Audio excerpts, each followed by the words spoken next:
In tonight's bedtime story, we'll drift into a gentle land of wonder where acts of kindness are treasures, where the weak are lifted, the lonely are loved, and every small choice to do good opens the way for marvelous blessings.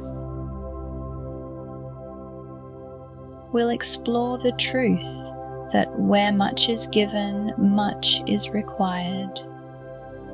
That God trusts us to share our blessings, minister to the weary, and keep His commandments as proof of our love for Him.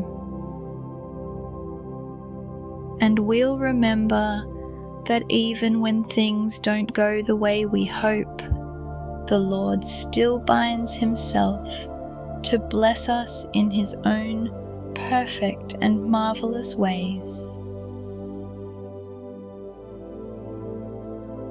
Before we begin, let's take a moment to get comfortable. Wiggle your toes, stretch your fingers, and let your whole body sink gently into stillness. Close your eyes if you'd like.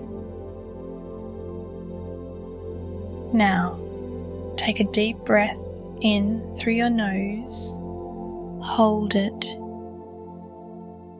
and let it out slowly through your mouth. One more time. Breathe in peace. And breathe out anything that feels heavy. Feel the warmth of your blankets. Feel the quiet around you. Let your heart open, soft and still, like a flower resting in the sun. Let your body relax as your heart opens.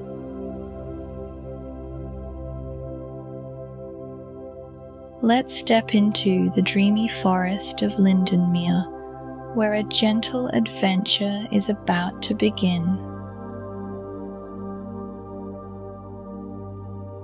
In the middle of a cozy glen wrapped in dew-touched ferns and sunlit streams, there stood an ancient tree with leaves of glimmering silver and roots that reached into every part of the village. It was called the Giving Tree, and it had a secret. Anyone who gave something selfless beneath its branches would be given something greater in return, though not always right away. 12-year-old Kessley knew this secret well. She had grown up listening to tales of how the tree had once warmed the home of a shivering widow, and how its blossoms had brightened the spirits of an orphan boy who had forgotten how to smile. But now the tree's magic had slowed. Its leaves drooped. Its roots no longer hummed with energy. "Why is the tree quiet?" Kessley asked the village keeper one day. "Because not enough people are giving," he said, stroking his white beard. "They've forgotten that giving brings life, just like commandments bring blessings, just like lifting others brings joy." Kessley pressed her hands into the tree's bark and made a quiet promise. "I will help." And with that, her whimsical journey began. The next morning, Kessley slipped a loaf of warm berry bread into a cloth bundle and set off toward the mountains. She had heard that Mr. Mern, an old woodcutter, lived alone in a crooked cabin and had weak knees that ached in the cold. She hiked the winding path with careful steps, humming softly. When she arrived, Mr. Mern looked surprised. "I don't get many visitors," he said with a smile. She offered him the bread and some socks she had sewn. "I just wanted to help," she said.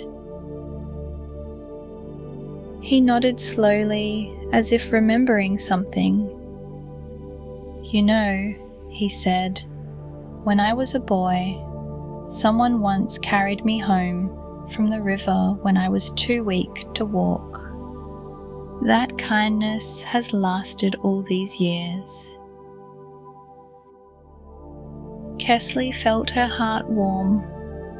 She had lifted someone's feeble knees, just as the scriptures said. On her way back to the village, Kessley met a group of children arguing over a broken kite. Their hands were clenched, their brows furrowed. She stepped forward.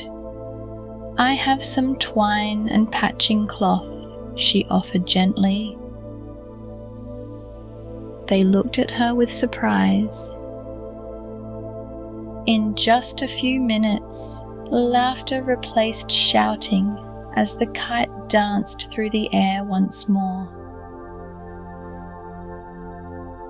Kessley had lifted up hands that were hanging down, hands clenched with frustration, now open with joy.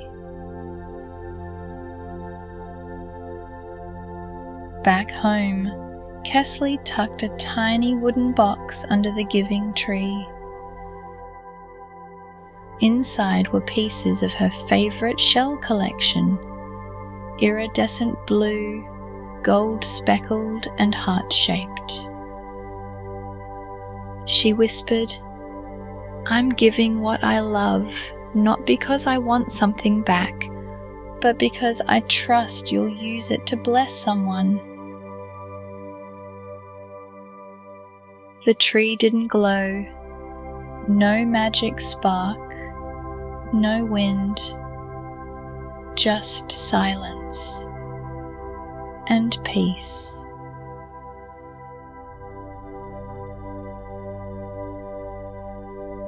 Days turned into weeks. Kessley visited the lonely widow who lived near the edge of the woods. She helped a mother carry water for her children. She left little ribbons of kindness all over the village, in the form of notes, flowers, tiny cakes, and quiet prayers. Still, the tree did not stir. "Maybe I was wrong," Kessley sighed one evening. "I've done so much, but maybe it wasn't enough." The village keeper smiled kindly. "Dear girl," he said, "God binds himself to bless us. Not always in the way we expect, but always in the way we most need. You've changed. You've become soft-hearted, brave, and full of compassion. And that is the miracle."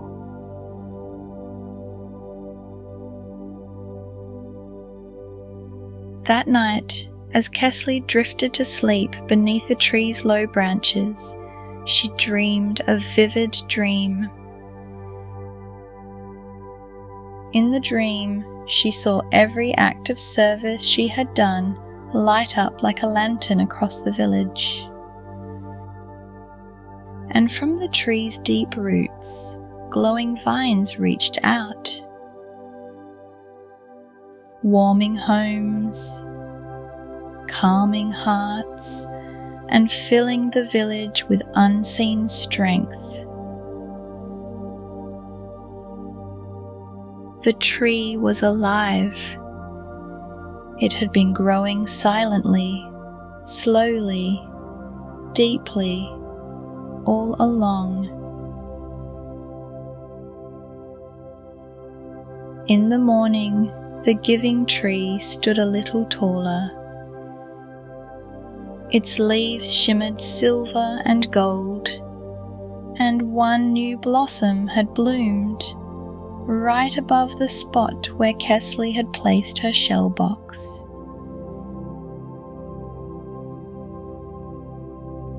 It smelled like home. It smelled like heaven, and Kessley knew the Lord had kept his promise. Not just to bless her, but to let her become the blessing.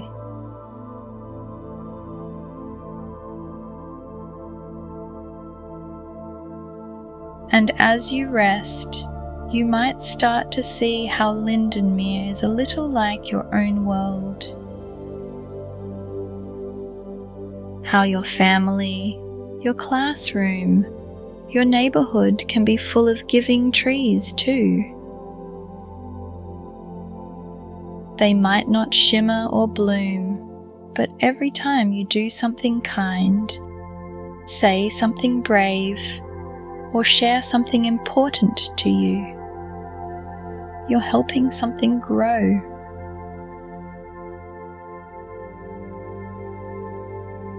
Maybe it's someone's hope.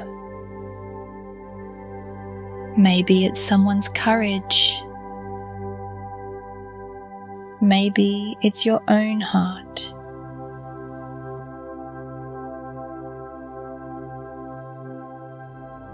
Real life is full of hidden magic, not the kind you see with your eyes,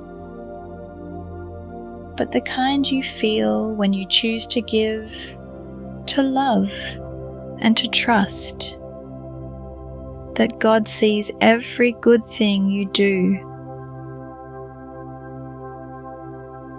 You don't need to be perfect, you just need to be willing. And when you are, you become part of the miracle.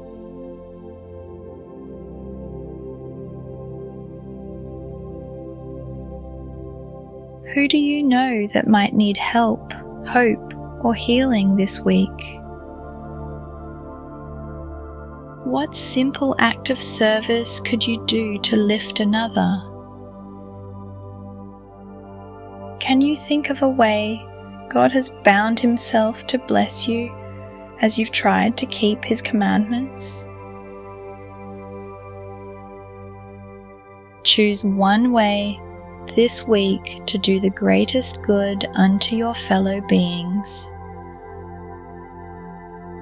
and trust that the Lord is working, often silently, always deeply, in marvelous ways in your life. Let your dreams carry you to a place where every good deed matters. Every promise is kept, and every giving heart is blessed. You are part of God's marvelous unfolding story.